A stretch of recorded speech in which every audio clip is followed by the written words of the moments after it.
Nu op Discovery Channel 250 man, 83 trucks op de weg en een vliegtuig in de lucht met U2. Working on the Pop Mart.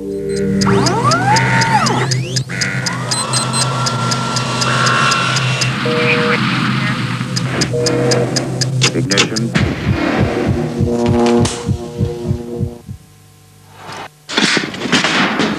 You're always trying to do things which are only just possible.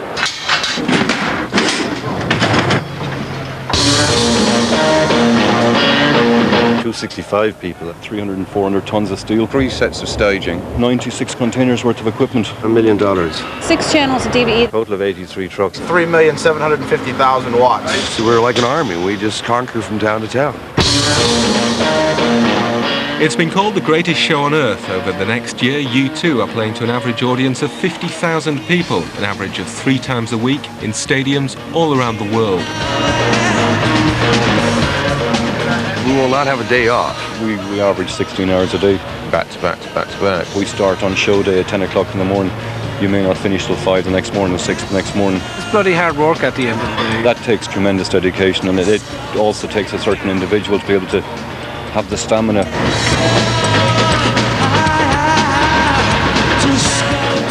For each and every show, the logistics are awesome. Hundreds of tons of equipment and mile upon mile of cable has to be assembled on time and in the right order. The show must always go on. People think it's fantastic, you're here, you're there. Paris and Italy and Spain and wherever. You're living out of a suitcase, you're on a carousel that you can't get off. What we'll see mainly is the stadium and our hotel. You can't get sick, you know, and you just gotta get on and do what you do, you know. We're in it for glamour and seashore. To do the show once would be an achievement. To do it city after city, country after country is truly amazing and requires a team whose dedication and professionalism cannot be matched. I've been touring for almost 23 years and I've never seen technology like this because it's brand new out of the box. This is serial number 001. It's the prototype and first working model. These are the men and women who make the show happen. 99% of it is as good as you can possibly get, but there are times when you come away from the console and you want to hit something, you know. This is life, working in the Pop Mart. When the band meet the audience, that first 2 or 3 songs still gives me a buzz. I hope I don't lose.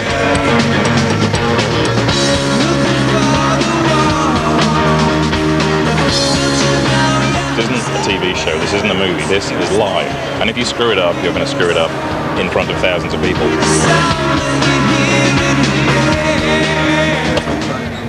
Good morning, Discovery Channel. How are you today? I'm Jake Kennedy, I'm U2's tour director. I'm Steve Iredale, and the title for this tour is a production director. I'm Nick Levitt, production manager. Steve is dealing with the future and Nick with the present, and I suppose I'm a combination of both.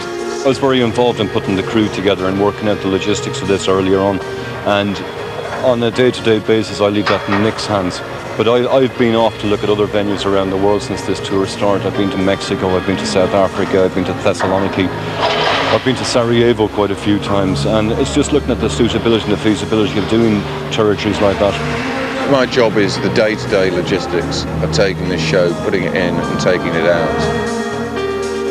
In hard terms, I have responsibility for the budget, for the money we're spending, the money the band is spending. I think it was Bono said, when things go wrong, you're the guy we blame. We travel 3 sets of staging in advance because we wouldn't have time just to walk into a city and start building the staging and then put the production in. So they're travelling in advance, and similarly we have an advance A and B production, which is 6 trucks of rigging. They'll arrive the day before we load in. They'll work for 6 hours before the Universal production, which is 26 trucks, arrives to put in the Universal. So it's basically giving us a jump.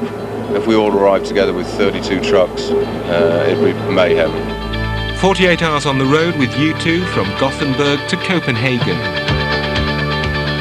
We've a touring party of in around about 240, 250 people, and like 100 of those people are strictly drivers. On our journey up from southern Germany to Gothenburg, all our trucks and buses had to have double drivers because of the length of the journey and time and all the rest of it. We had a 153 drivers of big vehicles in Europe, which actually frightened me a little bit. I mean, there's villages in Ireland that don't have a population of 153. Catering-wise, all the catering equipment travels with us, and the caterers. It is enormous, yeah. You don't expect the band you work with in a club in Dublin to be the biggest band in the world, carrying like that, the largest video screen, the most PA, the most sound, the most lights. I've been with the band since 1979, I suppose, when we all band, me, Joe, the sound man, travelled in one small Volkswagen minibus with the equipment. Now we have 265 people, 83 trucks, an aeroplane. It's huge, but that's part of the spectacle. You know, I think to mount something this size takes a lot of people.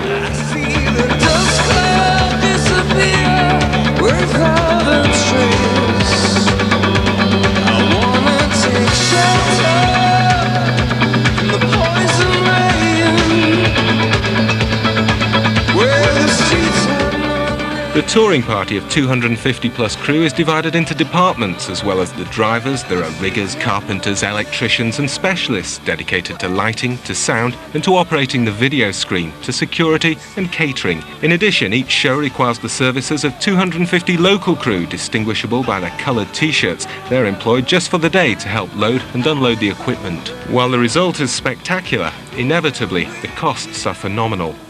Close to $1 million. For one show, you know, all in costs, and that's an inclusive cost of our costs, the promoters' costs. Financially, we're up there with the fairly large companies, if you want to look at it in those terms.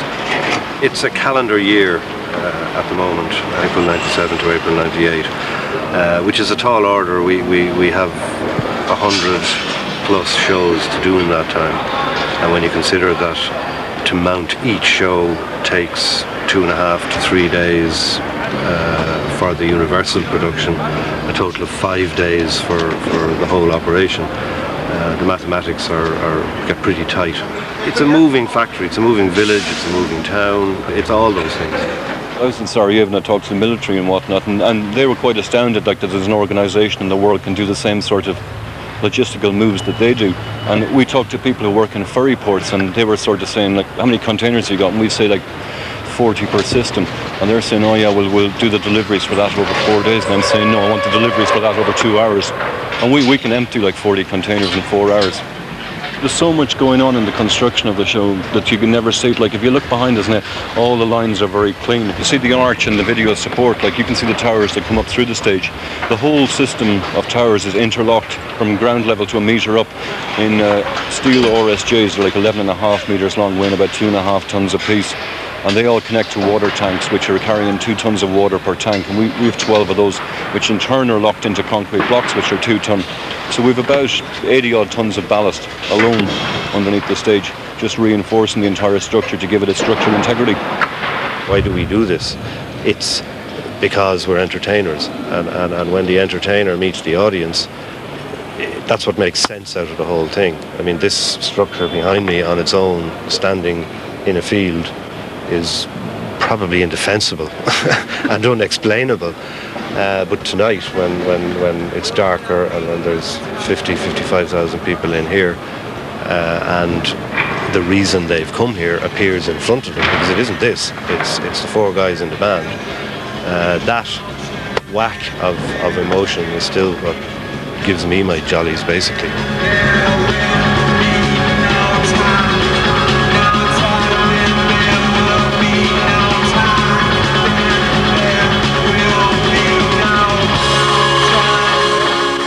I am John Conk, site coordinator. We make sure that the stage gets built and that the facility is prepared so when the production arrives, everything is in place. So I'm the first one in, I'm the last one out. I do every 3rd show because there are 3 total sets of this. It's basically your king until the king arrives, and once they leave, you're king again. We left Leipzig, for example, on Monday morning. Tuesday afternoon at 2 o'clock, we started offloading here. We worked until about 6 o'clock that night till we got the trucks unloaded and the first line of steel out. That's the line that we need. So we're right in the center of the stadium, and can come in then the next morning at 8 o'clock with a crew of about 75 men and 10 forklifts to start moving all that structure in that you see out there, the steel. In the meantime, we're getting tour catering together, all the offices that you see, all of the dressing rooms, all the labor, all of the transportation. It's a lot of work. After a week on site in Copenhagen setting up the basic stage and offices, John and his team are joined on site by the 250-strong Universal production team the day before the show. There's myself and Rocco who do the overall production of every Universal and every show. Me and Rocco oversee the logistics of the 25 trucks of Universal production, that is the stuff that travels to every show. And Tim and I coordinate getting the traveling crew together with the local crew and getting all of the little boxes out of the big boxes and set up into the total production. And everything comes together so that eventually the end product is that at 3 o'clock on the show day that we're ready for sound check, and that's what we need to be for when the band's coming in.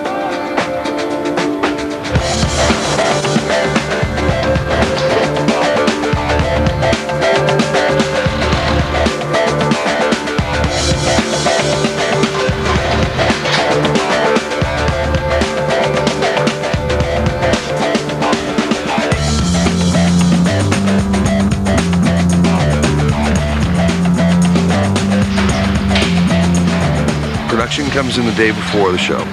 So we come in a day before the show and we spend all day bringing in production, which again is light, sound, video, lemon, cocktail stick and everything. We spend one day doing that. Once we get the general lay of the land, we start laying out the trucks so that at 2 o'clock when we accumulate all the local crew, we can divide them up into different departments, put them with our guys and bring stuff in an orderly fashion. The biggest problem we had initially on this tour was just arranging traffic patterns so that, there's a lot of times where if you don't do a certain thing first, it takes up so much space on stage, winds up taking you twice as long to do the second test, trying to put your socks on after your shoes are already on. Even if 25 trucks were there and the 26th wasn't, because everything has to go up in a certain order, then you're probably waiting for that one piece of equipment, and that's pushing the schedule. Every day we're throwing a curve and we're dealt different hands to deal with, and that's what me and Rocco do, and we just make sure that our boys can get on with what they have to do so that everything happens on time. Before we go on stage, it's show day. Half an hour before anybody goes on stage, then we have a complete safety inspection. It has to be a rep of every department. So the riggers go up, check all the chain motors, check the chains are in the bags, steel guys go up, check there's no loose pins, lighting crew go up, video crew go up, then we do a ground inspection, then we do a front of stage, make sure there's no loose pins, metal, so the punters can't get them, cable runs, make sure nobody can trip over cables, etc.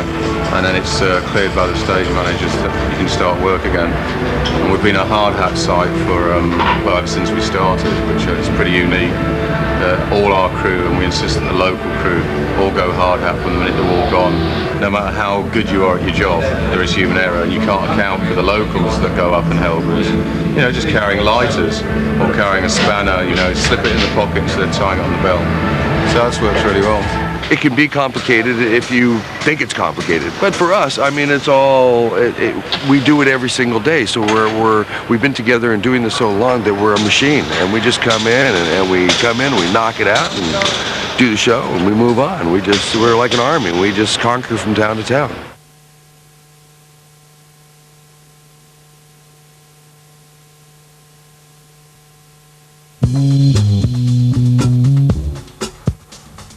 Okay, here we are, show ready, moments before the doors, when we'll bring in all of our friends that make our salaries happen. The stage right now is ready for a show. We've got a roof up now because we've had some smattering of sprinkles through the day, so just to cover up the main portion of all the band's gear that they play with, that they play through, and the drums, we've got everything covered. The Support Act gear is set up in front of ours, and when they finish their portion of the set, take that away, uncover everything, and go for the U2 portion. Unless it's raining, then we'll just leave the roof up and the band gets just as wet as the rest of us. Go for Nick. Nick, looks like we're going to get a pretty good thunder shower here. Thanks, Bill. I'll let everybody know. Thank you. Tim Lamb? Tim Lamb or Rocco? Go ahead, Nick. We've just been warned there's a thunder shower on its way in. Thank you. The largest amount of power ever toured for the rock and roll band. On board, we have the capability of 3.75 megawatts.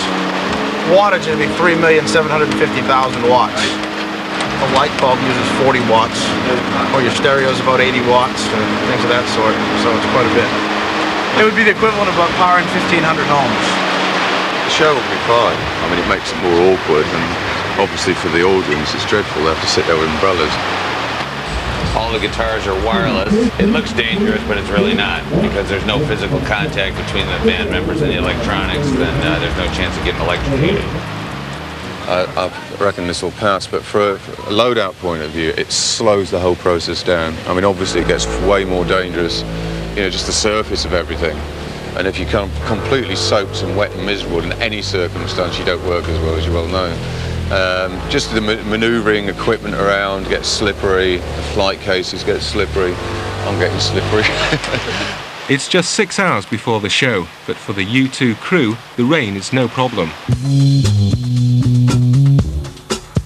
Over here we have the stage left portion of what we call Underworld. This is where all of the technicians set up and have all the guitars off to one side.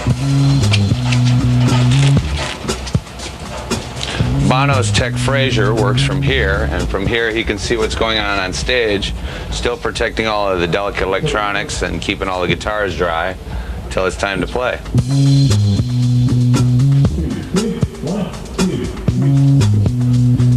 Now from under here, you know, this is part of what it is, the secret of sawing the lady in half, we call it. We just have all this, the stuff that makes it look magic on stage.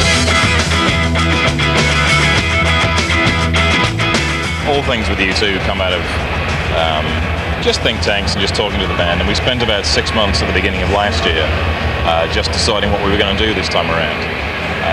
And it was completely open season. We went through all different kinds of possibilities and ideas.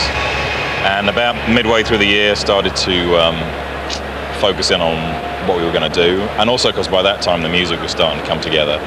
And eventually we had an album title. And so gradually the fog starts to lift and you come nearer to your final design.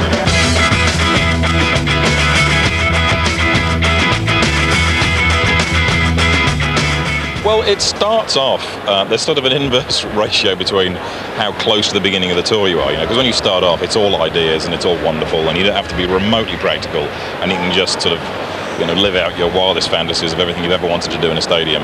And then, of course, as you get nearer and nearer to actually having to make these ideas into large pieces of metal, reality kicks in, So, and then there's things like budgets and accountants that you have to fight to the death with. Aside from that, it's a fairly straightforward process. There's not actually that many places to hang lights. If you look, the screen, the arch, they're givens. They take up a lot of space and they're strong things, but you can't hang anything off them. So it's a lot of architectural lighting. We light the arch. We do a lot of architectural stuff, and a lot of in-your-face cheesy disco stuff too. So we've got some 360-degree, what we call our periscopes, and they were built by Win Wilson Gatelier. And they basically spin 360, take a 7K xenon beam, very, very bright, concentrated beam of light, and spin it madly and crazily all through the crowd during discotheque. Yeah, it's you're trying to bring the lighting rig to the people. I tell you what's great is when you start to see the thing take shape. When you finalize a design and that's what you're going for and things start to be built. When you see these huge objects standing in a stadium, it was in Las Vegas, it's a weird feeling because in one sense, there should be this feeling of elation. But actually, because you've been looking at drawings and models and CAD renderings of this thing for so long, you feel like you've seen it before. If all goes well, you feel like you've seen it before. So there is this weird mixture of just feeling relief because it's standing up and it hasn't fallen over, and yet feeling kind of at home because you've lived with this thing for so long already, It's like having a baby, really. on the night when it's going on, you have to have a good instinct for what's happening. And of course that goes as far as the band as well. And obviously my relationship with the band is paramount, because on the night there's no way Bono can stand there and say, oh, by the way, can we do this now? You just kind of have to know what's going on, and so you get very close to people because of that. And you can also see that then my relationship with Willie furthers the communication down the line to the lads. I ride on the bus with my crew, and so they get it and the crew gets it, so it makes for the whole tour moves smoother. Most bands would build a show and then go and do it, but U2 just aren't like that. You know, they're always looking for improvements or just new things to keep it fresh. Hey Ed, why do you only count to 2? I can't count any higher. Oh, okay. 2. This is not water. This is Dallas World. Dallas takes care of all the Edge's guitars and equipment. And from under here, he keeps tuning. How many guitars do you tune a day, Dallas? 24. 24 guitars. I tune here, and he talks to me through this window, tells me what he needs, and I grab the next guitar 2 songs before it, right? And then I prepare that guitar and then take it up and hand it to him, and then get the next one ready. Rock and roll this. So that's what we do. How many strings do you change in there? 66. This passes though. Rocco takes care of me down here. Over here is what we call Des World. Des takes care of all of the sequencing computers and mixing of Edge's sounds down here. He doesn't actually play. This is all stuff that Edge and the band have put together for the records, and that it's not like they don't play with a tape. It's more just sequenced keyboards so that Edge can essentially do 2 to 3 things at once. He controls all of that from up at a little console on the floor down in front of his microphone. And then over here is Audio World. Noise gates, drum samples, compressor limiters, DC electronic head, EQ, the glitches, crossover. Main clusters are moving fader 64 input, total room for improvisation, DCL 200, coherent transfer system with various different delay towers. Just give me 1 second, Dallas, please. I'm in the middle of a TV interview. Bass frequencies, mid-range frequencies, high frequencies, super high frequencies, and they're all tunable for their different particular brand and usage. With this particular setup and this particular set design, we have changed from the normal way that one would approach a stadium. You have the standard method where you would have a system left and right, and it's a conventional method of doing things, and we have basically developed with this set design a center cluster production, which in essence the sound is in mono, and we have a fragmented distributed system around the stadium where we put different delay positions so that we can distribute the sound to certain areas of the stadium where historically it's usually been very, very difficult to get good quality sound towards the middle, towards the back. Each member of the band has his own personal assistant who, like for instance Sam O'Sullivan is Larry's drum tech, and he plays the drums, and Fraser McAllister is Bono's guitar tech, and Stuart Morgan is Adam's tech, and Des Broadway does all of the keyboard sequencer sampling, and Dallas does Edge's guitars and stuff like that. So we have a full complement of crew that can actually sound check in place of the band. I mean, it's not ideally perfect in any way. It's quite different to the band, but it gets me to a stage where when the band appear, it's just a question of tweaking things. And it's usually fairly close, What we try and do is maintain the character of the quality of the sound from the record per se, and try and have as much of the studio techniques and all of that element of it, and present that in the live context. We have the same technology that we use in the studio, and we just take that on the road with us, and we apply it to each song as we go along. The consoles are the Midas XL4 which is a computer-assisted moving fader console. In particular, in comparison to like studio consoles, they're quite different in the sense of like they need to be a lot more robust. Obviously, traveling from A to B every night in a truck and things like that, things get tossed around quite a bit. The weather is very, very crucial in any element of stadium shows or greenfield sites or anything like that, because an environmental condition can be absolutely horrendous or it can be absolutely sweet and wonderful. If you're dealing with wet, windy, humid, whatever the condition is, there is an environmental element inside of it that the technology, just cannot deal with. And the thing is, and you're left with that, be it good, bad or indifferent, you got to deal with it. There's a natural progression which happens. I mean, you can get the system as good as you can possibly get it within the confines of the stadium itself without an audience. And what the audience does is that the audience, when it's introduced, it dampens down the reflective areas. For instance, like we have the particular flooring we've got on the grass here now at the moment is very, very reflective plastic. So as soon as the audience come on that, they dampen it down. And what it does, it actually helps enormously. But it is an ongoing process from the time you turn the system on first thing in the morning until the last chord is struck at the end of the night. You're EQing and you're developing the sound as the day progresses. It changes constantly. Besides all of the sound that the audience hears out in front, controlled by Joe O'Herlihy, there are several members of Clare Brothers Audio that operate all of the sounds that are heard up on stage from down here. There are speakers in, I believe there's 14 positions on stage and several off stage that they can control what amount of drums, guitar, bass, or keyboards comes through and create a mix in each position on stage. There's also wireless earphones that they use so that they can hear, no matter where they are on stage or off stage, a mix that's been set up for them, depending on the individual songs that they're playing, that's set up so they can hear what they need to hear to keep in sync. This is particularly important when they go all the way out to the B stage, which, because of the speed of sound, there's a delay in between the time they play something, it comes out of the speakers and the actual sound passes out by them almost 100 feet away.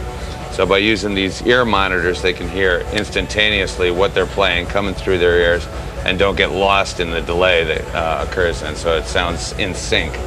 That took quite a while to develop. Sometimes you gotta get sleep wherever you can.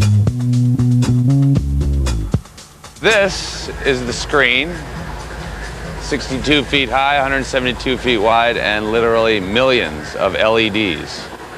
Each one of these small LEDs combines through computer processing to create the images that are shown throughout the show up on the screen. It's brand new technology that we're still learning from every day, but the end result is the most incredible picture that's ever been created in the world's largest television.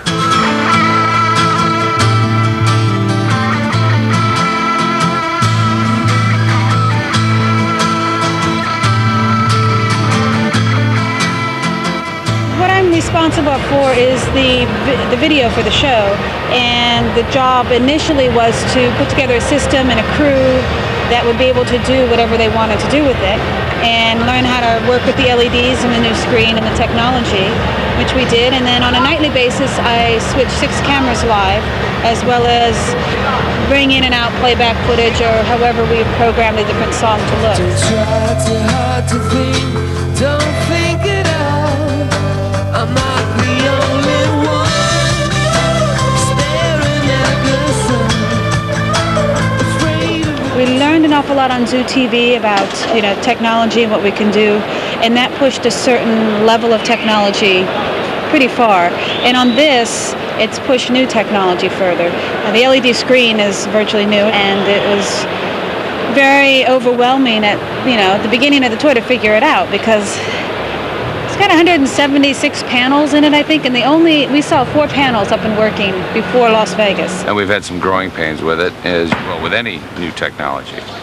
But the entire screen team has been working extreme hours, like sometimes 48 hours at a time, to try and get it right.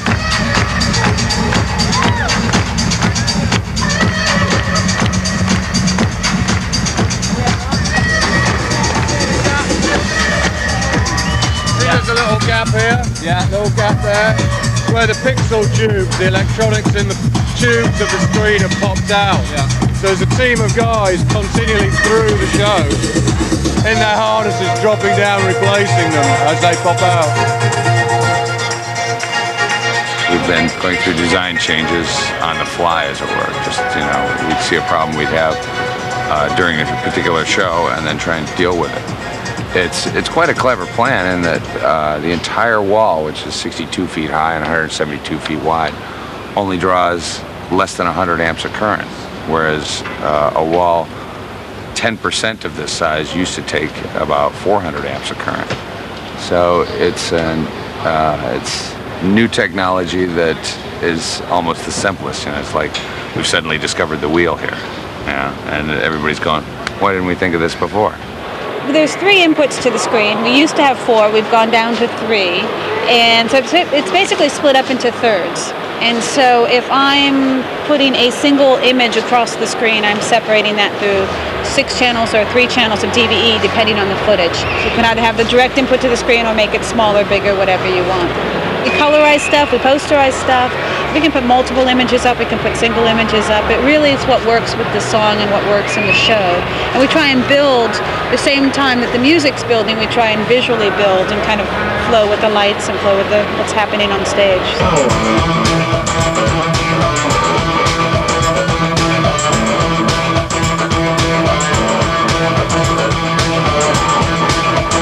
I never remember what it is I've done. To be perfectly honest, it goes by so fast. You get into a vibe and you get into a good feeling, and it's all happening and it's great, and so you keep going. And I always watch the tape because I want to see, okay, did that really go as well as I thought, or could it be better, or what's a different angle or whatever, because I'm looking at about 20 monitors on a nightly basis, and so it's hard to keep track of everything that's going on. Since we started in April, we basically started the end of April. And if you would have seen the show then and come out to look at it now, it's a completely different show. And it's only because of what we've learned works on the screen, and just being able to have the time with it and figure it out and try different things. And it's great, because I think if you look at the show in another 3 months, it'll be completely different again. Welcome to the B stage. Beneath the B stage, which is acrylic, there's hundreds of lights that shine up for various patterns that lights them up out here, because other than the spotlights, there's no other lights going on. But what we find is that all of the people who are lined up along the barricade here brings them a lot closer to the audience. And it's a cool thing to see, because at most rock shows, everybody's clamoring, trying to get as close as possible. This opens things up a little bit, and allows the band to get a lot closer to a lot more people. So all we're going to do is time from here, which is we call band in the hole. So I give the stage manager, the show coordinator, Timmy, a cue to band in the hole. Then he runs a pre-tape and then cues me on headset to walk the band.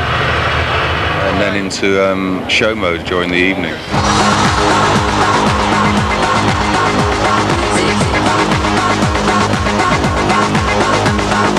I'm not very involved in the actual show, but I take the band onto stage.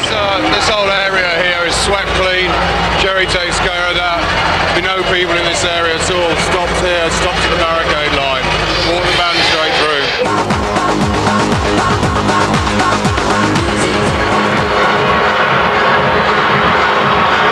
One of my responsibilities is lead them out there in a boxing style.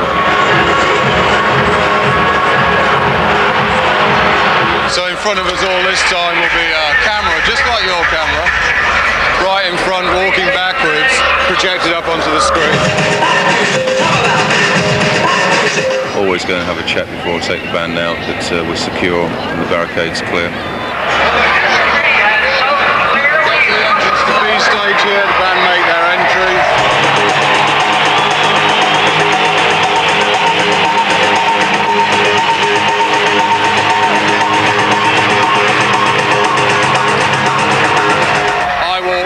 Security walk with me, that's it. Put the band on stage and then back to the office, and usually more paperwork. I don't think, in fact, I could sit through a full show from start to finish. I think I know too much about what's going on. I actually haven't seen the show now in about 2 months. We've a lot of people that never see the show.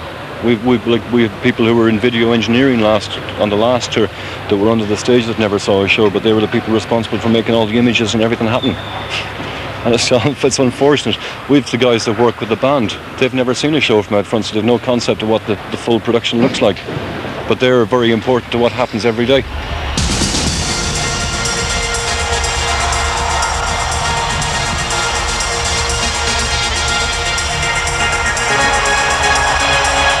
The most spectacular part of the current show is the Lemon.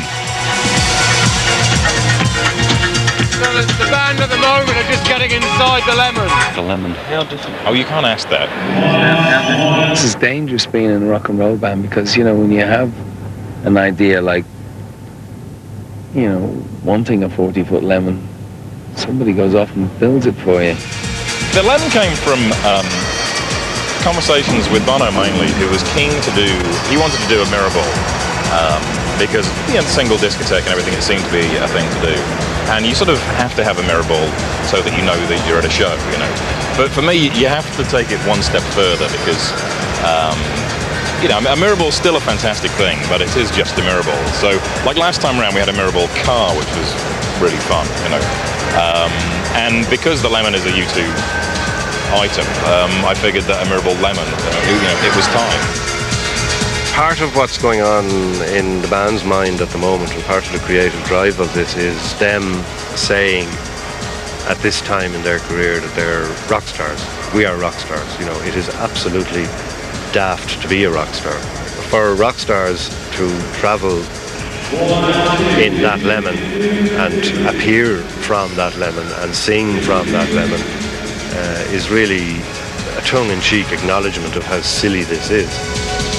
I didn't get it, and maybe I still don't get it, but from an engineering point of view, it's a fabulous piece of work, and that was built by Charlie Cale in London, and it took a long time. The actual bogie that carries the Lemon is about 4.5 tons weight to give it stability, and I see it's locked onto the rail and track system. It can run on its own power through a petrol engine, or it can run by hydraulic power for the show, so there's no noise.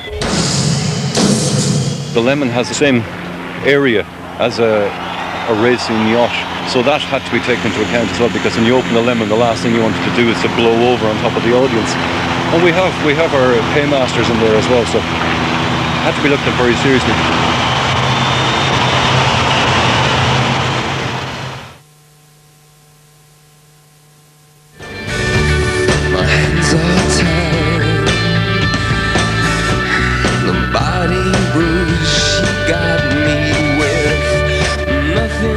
The show ends and 50,000 people have gone home happy. But even while the show's going on, the crew are preparing themselves for the second half of their long working day.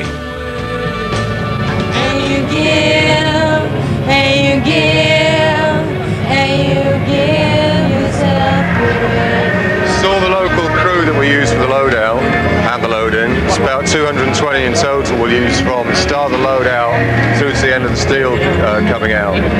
And as you can see, they're all getting into different coloured shirts so we can identify which department they're working with. It finishes after the last truck door closes for the Universal stuff that is loaded up and going out. We've gone from it taking us almost 16 hours to load out 26 trucks. Now we're down to our best time was at the last show at 3.5 hours. But setting time records isn't what we're after here. Setting safety records, getting it out in a safe fashion. We don't care how long it takes to get out because, you know, the work will expand for the time allowed.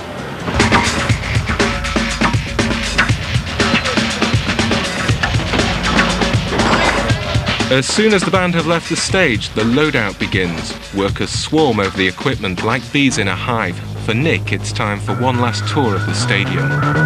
Red shirts going off to the video department, so they'll get split up between the front of house video, where all the video control is, and the on-stage video equipment and the cameras.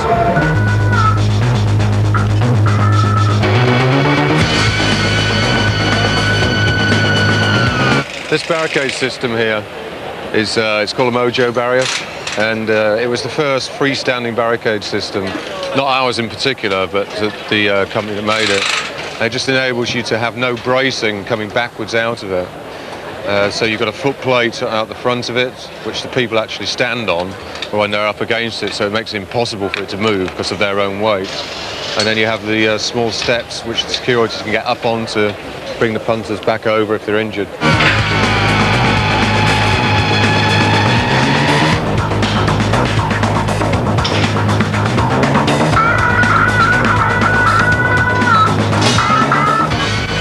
Again, I just double check with the stage managers that they've got all their crew.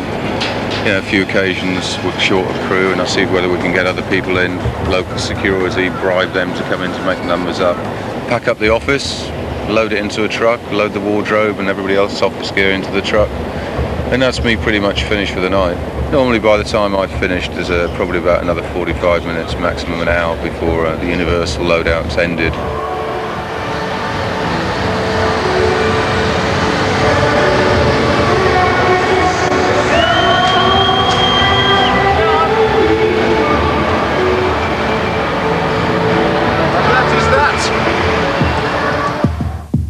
While the band have joined their private jet, the crew are on the bus. That's my bunk. There's little glamour at the Rock and Roll Coalface. After a long, hard 16-hour-plus day, the crew will travel hundreds of miles on the bus to the next gig. I'll get in the bus, you know, when we finish the loadout, and I could be anywhere really.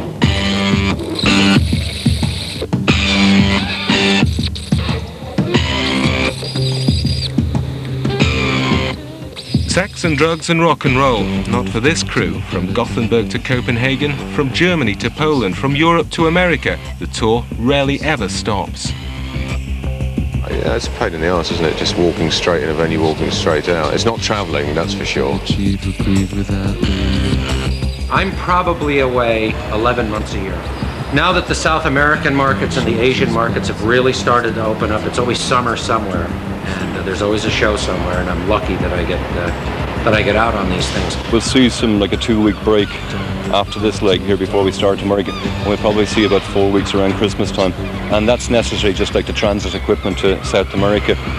That also gives people time off, and they need to recharge their batteries because this is very extensive. 24 hours a day, 7 days a week, 365 days a year, and that's not joking. This particular tour, we're spending an enormous amount of time on the bus, very little time in hotels, just because of the schedule, because of going back to back to back to back. U2 as a band have imposed very high standards on themselves that trickle out, and the closer you are to them in your job position, the nearer you are to those high standards. And it's not something that they ever have to remind us of. We all know if the phone rings at 3 o'clock in the morning, you answer it.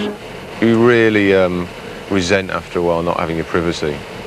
Yeah, I think more than anything, you know, even if you get on with everybody, which is a miracle if you do, and the size of crew, then you just lose your privacy, lose your space. It's a big responsibility. All the senior people have a huge responsibility, and you need to be available, you need to be on top of it. You can't be somewhere else when the problem arises. Keeping a home life together is incredibly difficult. Having any kind of normality of a home life, a family life, you really pay the penalty for being out here. When somebody is out of sorts on the road, when they're fighting with their colleagues, or when they're not giving 100%, invariably, almost always, it's something at home that's affecting them. Because I've been doing it kind of like over 20 years, then I was going to say, I suppose I deal with it, but having been divorced twice, I probably don't very well. I think it's really hard. We have a very open door policy to families coming out on the road, and you've probably seen while you've been here, kids, my own son was here until this morning, wives, girlfriends. We don't stop people bringing their families out. I would much prefer to have somebody's family here and have the employee happy and content than have them freaked out because something is going on at home, or they think there's something going on at home. I mean, I wake up at night occasionally and I'm convinced my daughter or my son or my wife has had a terrible accident, and it's upsetting and it's distressing.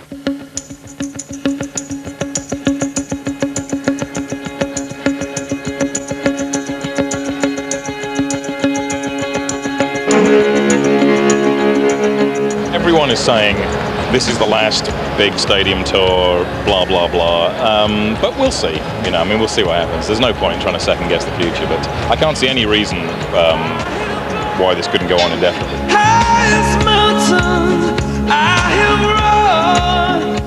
I always thought it would get simpler, because if you look at like the video camera was something huge at one point, and you're carrying around a video camera in your hand now that can do anything a TV camera did 15, 20 years ago. But here we seem to have all this wonderful technology, but it takes a lot more structure to make it all happen. It warrants a bigger steel system with much more base detail. Plus the fact that like not only the technological end of it, but the engineering end of it, we have to like fulfill all requirements in terms of wind loading and local requirements and how it has to be built and what the structure has to be and the DIN codes necessary to make that all happen.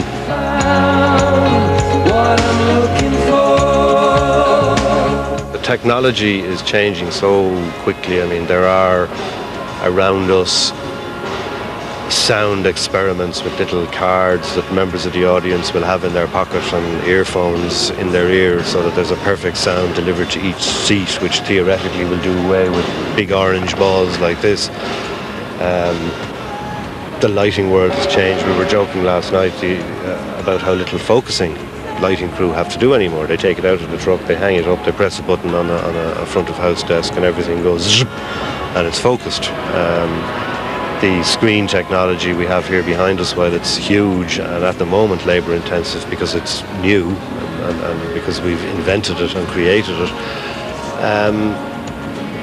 but it's still 5 feet less deep than the screens we used 4 years ago. So I don't know where it's going to go. Digital TV will change all this. In theory, we can broadcast this show via satellite anywhere in the world. Are we heading for a day when people won't come to shows, they'll watch them at home? Will we be putting on studio shows only? I really don't know. Where do we go for the answer? I think you have to go back to the artists. You have to go back to Mick Jagger, and you have to go back to Bono, and you have to go back to the people who really drive this. I mean, what's great is you're always trying to do things which are only just possible. I mean, 5 years ago we did Zoo TV, which was completely groundbreaking, and you could probably buy the stuff in Radio Shack today, you know. And this is the biggest video screen on Earth. And 5 years from now, this would probably be easy to do, but there'd be no point in doing it because you know, teenagers in college will be doing it. So that's always the challenge, and you always think you've reached the limit, but no, we'll be around.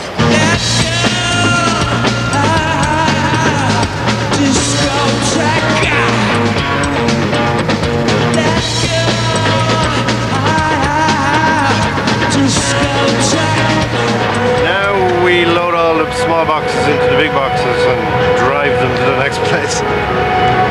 And over the next 3 days, I go to London, Steve has already gone to Ireland, and Nick goes to Helsinki. We scatter around the universe. Who are you going to follow?